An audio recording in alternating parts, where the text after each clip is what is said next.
Nouvelle édition sur Dabaro TV. Très heureux de vous retrouver, mesdames et messieurs, bonjour. Voici pour vous les titres de ce journal. Dans l'actualité ce matin, le Bénin a célébré le mardi 1er août l'anniversaire de son accession à la souveraineté nationale et internationale.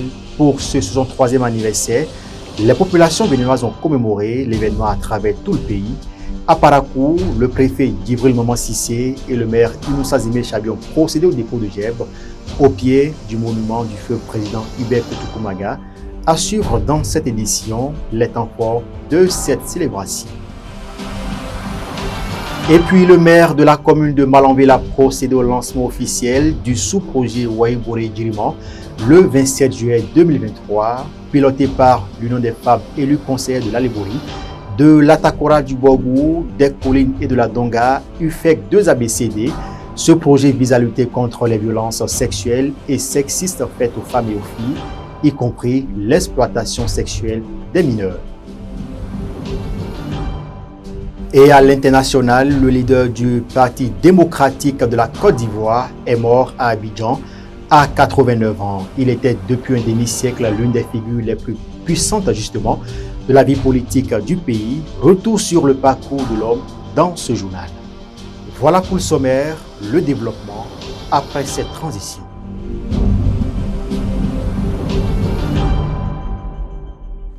À nouveau, bonjour et merci de nous recevoir chez vous. Je vous le disais il y a un instant, le mardi 1er août dernier, le Bénin a célébré le 63e anniversaire de son accession à la souveraineté nationale et internationale. Parakou, à l'instar des autres communes du Bénin, n'est pas resté en marge de cette célébration. Le préfet du Borgou, Djibril Maman Cissé, et le maire Inoussa Zimé Chabi ont procédé au dépôt de gerbes au pied de la statue du président Hubert Coutou-Koumaga, puis au recueillement à son mausolée. On fait le point avec Eman Oussou et Nabilatou Siro.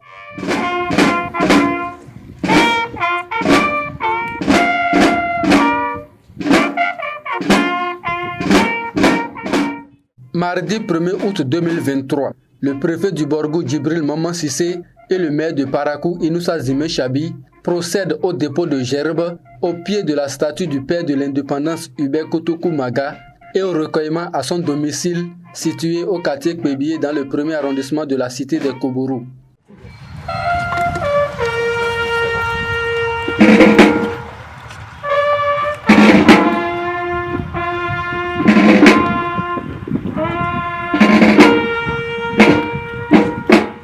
Le préfet du Borgou Djibril Maman Cissé se réjouit de la célébration de cette 63e anniversaire de l'indépendance du Bénin. Nous célébrons aujourd'hui le 63e anniversaire de l'accession de notre pays à la souveraineté nationale et internationale. Mes sentiments sont plutôt des sentiments de joie et de grande fierté. Depuis l'avènement du régime de la rupture, ça se voit parce que cela crève l'œil que notre pays s'est résolument engagé sur la voie du développement sous le leadership éclairé du président Patrice Talon. Alors cela est un motif de fierté pour nous, Béninoises et Béninois. Je voudrais en appeler donc au sens de responsabilité et de patriotisme de chacun de nous afin qu'ensemble, nous puissions œuvrer aux côtés du chef de l'État pour hisser haut le flambeau de notre cher et beau pays, le Bénin. L'édile de la ville de Parakou se dit très heureux du niveau de développement du pays sous le régime du président Patrice Talon. Impression, d'abord, ce sont les impressions de quelqu'un qui est satisfait. Satisfait pourquoi nous étions ensemble avec certains l'année dernière. Cette année, ils ne sont plus avec nous. Nous avons eu la grâce du Seigneur de voir cet anniversaire, donc il faut d'abord rendre grâce au Seigneur. Satisfaction parce que les choses évoluent, les choses bougent. L'année dernière, nous étions à une étape, 63 ans aujourd'hui, nous avons fait un pas. Et par rapport à la métamorphose de notre pays, nous pouvons nous estimer encore heureux. C'est vrai, on dit souvent, tant qu'il reste à faire, il faut continuer toujours pas faire. Et c'est ce que le régime est en train de faire. Aujourd'hui, le pays est en train de bouger. Et quand on dit qu'on est indépendant, c'est indépendant par rapport à quelqu'un ou par rapport à quelque chose. Aujourd'hui, nous pouvons nous estimer donc très heureux. Les manifestations officielles entrant dans le cadre de la célébration du 63e anniversaire de l'indépendance du Bénin se déroulent dans la capitale économique Cotonou. Elle connaît la présence effective du chef de l'État Patrice Talon avec pour invité d'honneur le président de la République fédérale du Nigeria et président en exercice de la CEDEAO, Mohamed Bola Tinubu, et l'opérateur économique Aliko Dangote. Bonne fête de l'indépendance au peuple béninois. Coup d'État au Niger, on en parle encore. Des militaires ont renversé le gouvernement du président Mohamed Bazoum le 26 juillet dernier. La réplique de la CEDEAO n'a pas tardé car elle a pris une batterie de mesures pour le rétablissement de l'ordre constitutionnel dans ce pays. Une intervention de l'institution diversement appréciée par des hommes des médias. Voyez-vous, c'est un coup d'État improvisé. Vous l'avez vu, les négociations qui ont duré avant la déclaration de la transition a montré à suffisance que ça a été quelque chose d'improvisé. Mais voyez-vous, l'engouement, la spontanéité qu'il a eue lorsque le peuple est sorti pour légitimer, je dis bien légitimer ce coup d'État. Vous n'allez pas me dire que les gens ont été instrumentalisés. La Russie aurait eu quel temps pour donner de l'argent, pour mobiliser la population, encore que les putschistes avaient des patates chaudes à gérer. Donc, je pense que c'était un message du peuple africain, tant au Mali, tant au Burkina, qu'au Niger, que nous sommes en train d'observer actuellement, c'est de dire que c'est fini.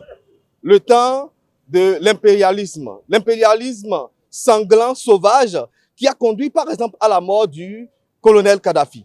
Je n'ai pas inventé l'expression. Beaucoup disent que c'est un syndicat de sous-préfets des puissances occidentales. Et quand je pose la question de savoir où était la CEDEAO, où était l'Union africaine lorsque Kadhafi se faisait assassiner?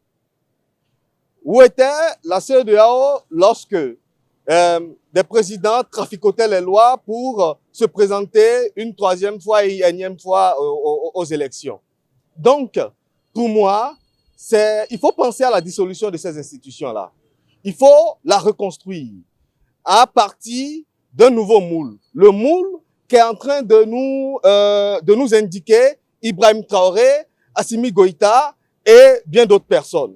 Nous devons penser au risque de l'éclatement de ces institutions à véritablement fédérer nos efforts, à être dans ce qu'on appelle une convergence stratégique et militaire pour pouvoir contenir en fait la menace qui nous rend la vie difficile ces derniers temps.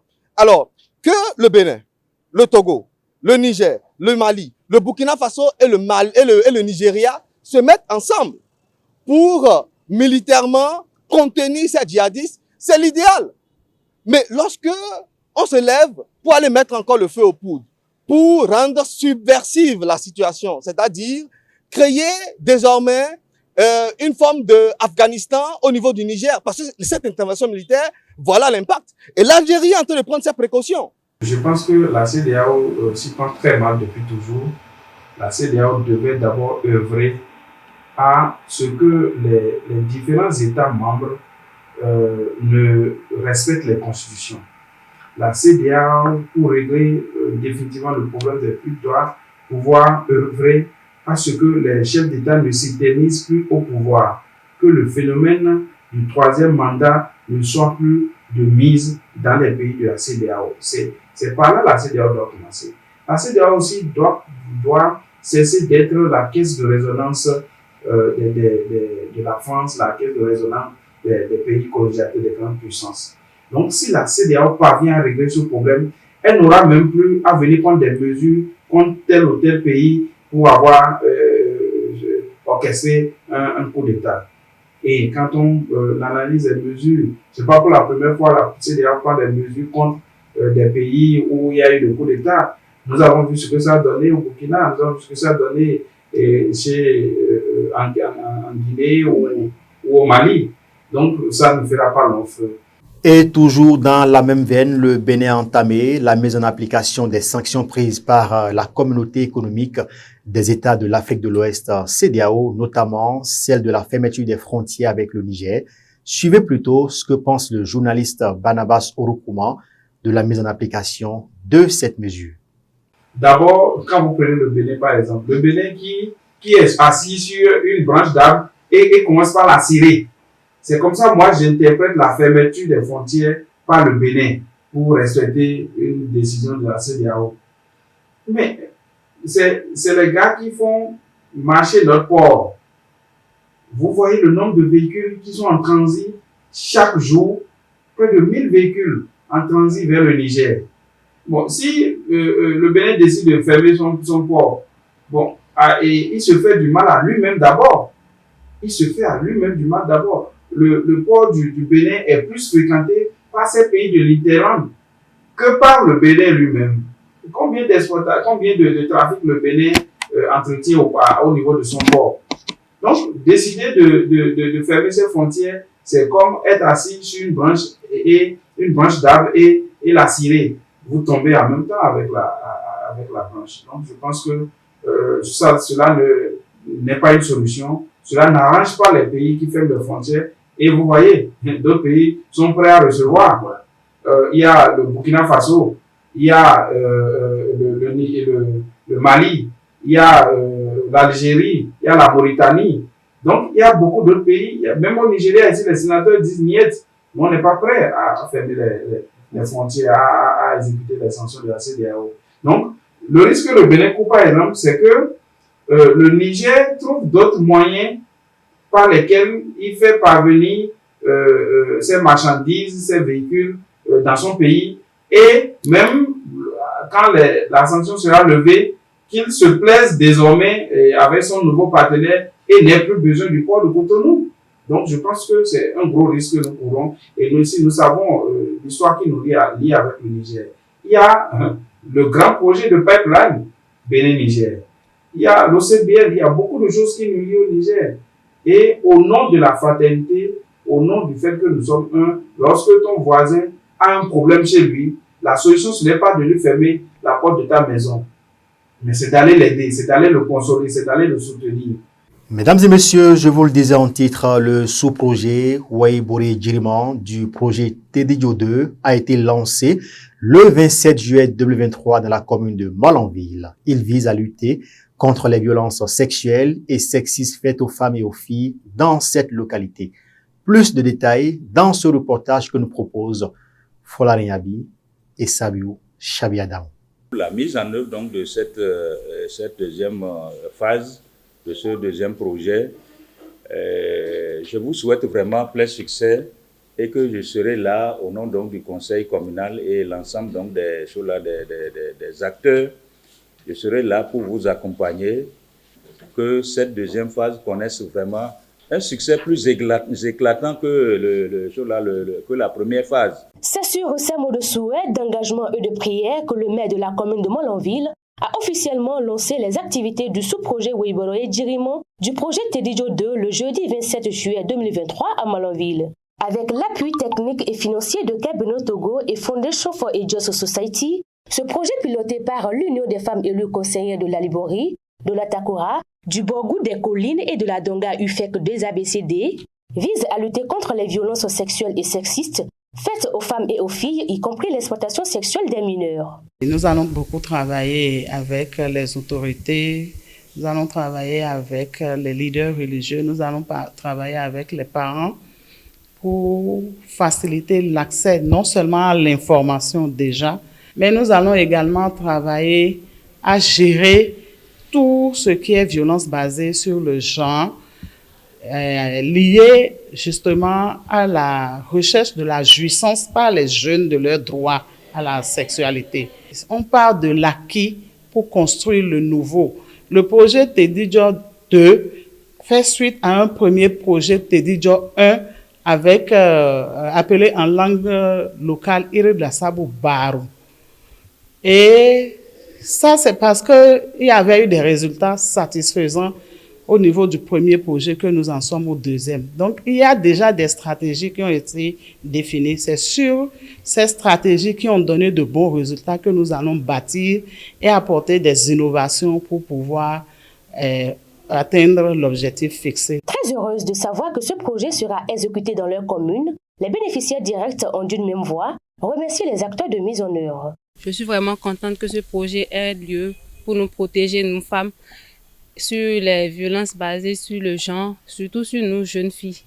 Je remercie les bailleurs, je remercie aussi les partenaires qui soutiennent ces projets. Nous disons merci à l'Union des femmes élues conseillères UFEC 2ABCD qui ne cesse de ménager aucun effort pour l'épanouissement de la jeunesse et plus précisément de la jeune fille. Nous disons merci à l'ONG Sianson, merci, un sincère merci à Care Bénin Togo et aux partenaires Foundation for Just Society pour son appui de tous les jours. La coordonnatrice de l'UFEC 2ABCD a profité de l'occasion pour exprimer sa gratitude aux autorités à divers niveaux et aux partenaires. Je voudrais sincèrement remercier le maire de la commune de Malanville ainsi que les autorités à divers niveaux qui nous avaient déjà accompagnés au niveau de la phase 1 du projet Ilassabou Barou et qui nous ont montré ouvertement leur disponibilité à nous accompagner sur ce second volet du même projet lié à la jeunesse que nous appelons aujourd'hui Weberon Djirima. Nous sommes le chouchou de Care est notre chouchou. Merci pour tous vos efforts, merci pour vos financements, merci pour votre accompagnement. À travers le lancement de ce sous-projet, le projet Tedijo entend œuvrer pour l'épanouissement sexuel et reproductif des jeunes, des adolescents, des filles et femmes du Bénin en général et de la commune de Molenville en particulier. Cette édition se poursuit et les producteurs agricoles des départements du Borgou et de la Liborie présentent publiquement leurs excuses au gouvernement de son Excellence Patrice Talon, ceci pour avoir mal jugé les actes et décisions du gouvernement et surtout pour avoir invité à boycotter la prochaine campagne agricole. À travers une séance initiée par les membres du réseau Ousmane Traoré, ils ont compris et ont pris l'engagement de travailler pour plus de rendement afin de rendre disponibles les produits alimentaires. Sabiou Chabadamou pour les images. Ici, aux yeux de tous, nous demandons pardon. Pardon à notre cher président Patrice Talon, à tout son gouvernement. Pardon particulièrement au ministre de l'Agriculture pour beaucoup de refus que nous lui avons fait. Oui.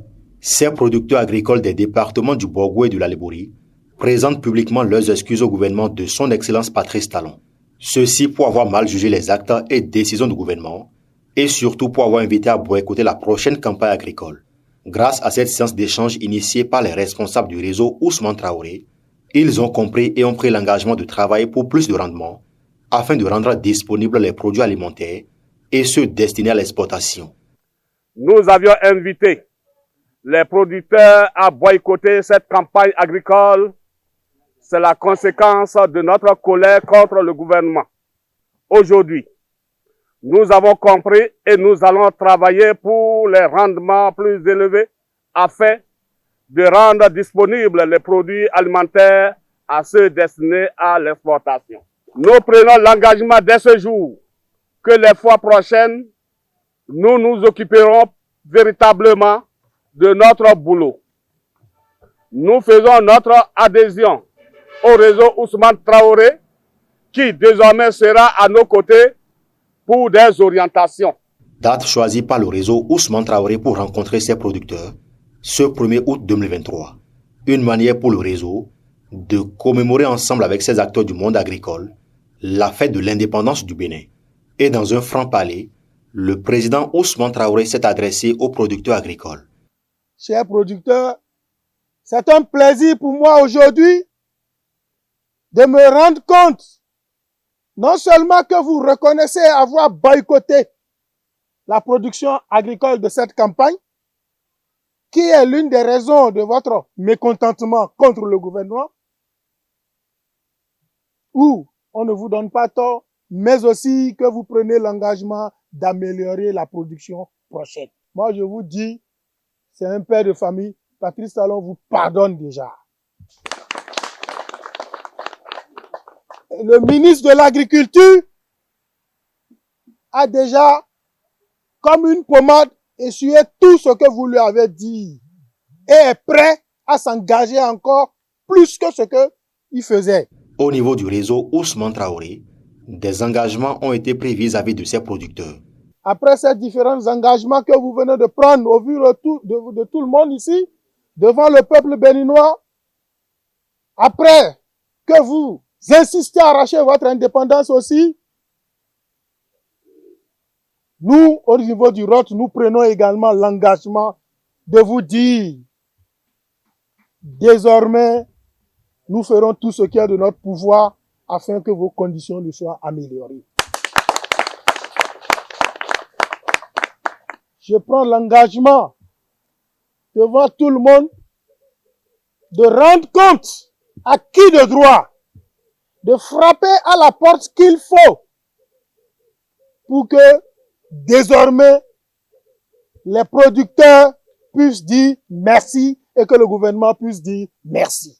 Le président Ousmane Traoré entend être le porte-parole de ses producteurs auprès du gouvernement et s'engage à œuvrer pour de meilleures conditions de vie et de travail de ces braves producteurs pour plus de rendement lors de la prochaine campagne agricole. À l'international à présent, l'ancien président Henri Konan Bédié a rendu l'âme le mardi 1er août à l'âge de 89 ans. Cette grande figure politique qui vient de s'en aller à diriger la Côte d'Ivoire de 1993 à 1999. Folarin Yabi, dans cet élément, nous retrace le parcours de cet homme qui a marqué la vie politique de la Côte d'Ivoire. Henri Konan Bédié, surnommé HKB, né le 5 mai 1934 à Daouko et mort le 1er août 2023 à Abidjan, est un homme d'État ivoirien. Il est président de la République de Côte d'Ivoire du 7 décembre 1993 au 24 décembre 1999. Président de l'Assemblée nationale à partir de 1980, il devient ainsi chef de l'État à la mort de Félix Houphouët-Boigny, père de l'indépendance du pays en 1993. Élu 2 ans plus tard lors de l'élection présidentielle, il est renversé par un coup d'État mené par le général Robert Guéhi en 1999. Soutenu par le Parti démocratique de Côte d'Ivoire PDCI-RDA dont il est président, il est à nouveau candidat à l'élection présidentielle de 2010 où il arrive 3e du premier tour. Il se rallie alors à la candidature d'Alassane Ouattara qui sort vainqueur de la crise de 2010-2011. Il soutient ce dernier pour un 2e mandat en 2015. Il retire son soutien à Alassane Ouattara en 2018 et est investi par son parti au scrutin présidentiel de 2020. Il décide finalement de boycotter l'élection après la décision du président sortant de briguer un 3e mandat qu'il considère comme illégal. Le leader du Parti démocratique de la Côte d'Ivoire est mort à Abidjan à 89 ans. Il était depuis un demi-siècle l'une des figures les plus puissantes de la vie politique du pays. Paix à l'âme de l'illustre disparu et condoléances aux familles éplorées. Mesdames et messieurs, c'est la fin de ce journal. Merci de nous avoir suivis. Merci également à toutes les équipes qui ont contribué à sa livraison. Retrouvez cette édition sur nos différentes plateformes digitales. Très belle journée de travail et bon week-end à vous par anticipation.